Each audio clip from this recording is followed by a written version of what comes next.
বন্ধুরা, আশা করি আপনারা সকলে ভালো আছেন। এই ক্লাসে আমরা এক্সেলের তিনটি চমৎকার সূত্র নিয়ে কথা বলবো। সূত্রগুলি হচ্ছে প্রোডাক্ট, সাম প্রোডাক্ট, সাম এসকিউ মানে সাম স্কোয়ার।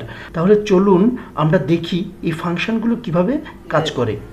এখানে আমি আগে থেকে কিছু ডাটা এন্ট্রি করে রেখেছি আপনাদেরকে এই তিনটি সূত্র দেখানোর জন্য। প্রোডাক্ট ফাংশনটি আমরা সর্বপ্রথমে দেখব। গুণ ফাংশন যেভাবে কাজ করে থাকে প্রোডাক্ট ফাংশনটিও একইভাবে কাজ করে।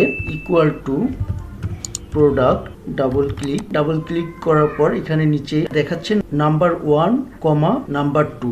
প্রথমে C2 সেলটি সিলেক্ট করলাম, D2 সেলটি সিলেক্ট করলাম। কাজের প্রয়োজনে আরও যদি সেল থাকে আপনারা কমা দিয়ে সেগুলিকে সিলেক্ট করে দেন ব্র্যাকেট শেষ করে দিবেন, এন্টার প্রেস করেন।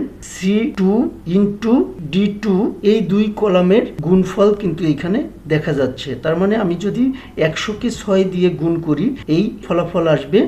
প্রত্যেকটি ঘরে বসিয়ে দিলাম, দেখেন এখানে গুণফল হয়ে গেল। আমরা যদি এখানে প্রোডাক্ট না দিয়ে ইকুয়াল টু C2 ইন্টু মানে স্টার D2 তাহলে ফলাফল একই আসলো। তার মানে প্রোডাক্ট ফাংশন এবং গুণ ফাংশন মূলত একই ফাংশন। সাম প্রোডাক্ট ফাংশনের যোগফলগুলিকেই মূলত সাম প্রোডাক্ট বলে। এখানে আমি যদি এই সংখ্যাগুলিকে যোগ করি, এই সংখ্যাগুলিকে টোটাল সাম করে আমি ব্র্যাকেট শেষ করে এন্টার করলাম, অ্যান্সার আসলো 5000। এখানে কি করলাম, প্রথমে প্রোডাক্ট ফাংশন ইউজ করলাম, মানে প্রথমে গুণ করলাম তারপর সেটাকে যোগ করলাম।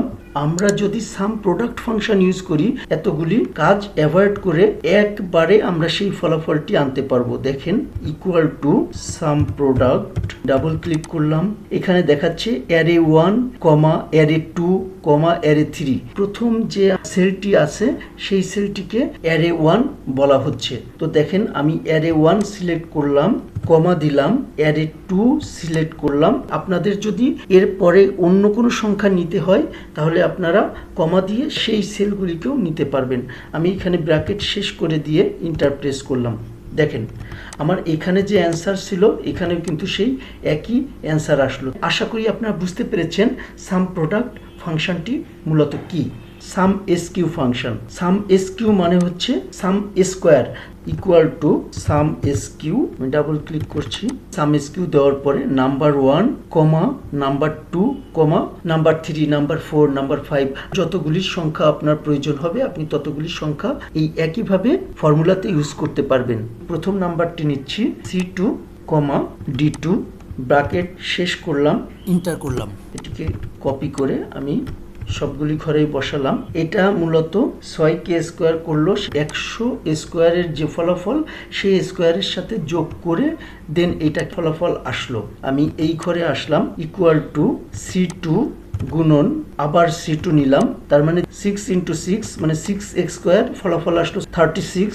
এভাবে আমি সবগুলিকে বসিয়ে দিলাম। এখানে পরের ঘরটিকে গুণ করব, D2 ইন্টু D2 অর্থাৎ 100 ইন্টু 100 স্কোয়ার, ফলাফল আসলো যেটা সেটাকে আমি সব ঘরেই বসিয়ে দিলাম। এইবার আমি এই ঘর এবং এই ঘরকে যোগ করব, ইকুয়াল টু I2 যোগ J2। আমি সবগুলি ঘরে যোগফলটি বসিয়ে দিলাম। এবার দেখেন আমরা প্রথমে সাম এসকিউ ফাংশন ইউজ করে যে ফলাফলটি পেয়েছিলাম 10036, এখানেও দেখেন 10036, 40025, 40025। তার মানে কতগুলি ফাংশন অ্যাভয়েড করে আমরা সাম এসকিউ ফাংশন ইউজ করে একবারেই কাজটি করতে পারলাম। তো আশা করি আপনারা বুঝতে পেরেছেন যে সাম এসকিউ ফাংশনটি কি।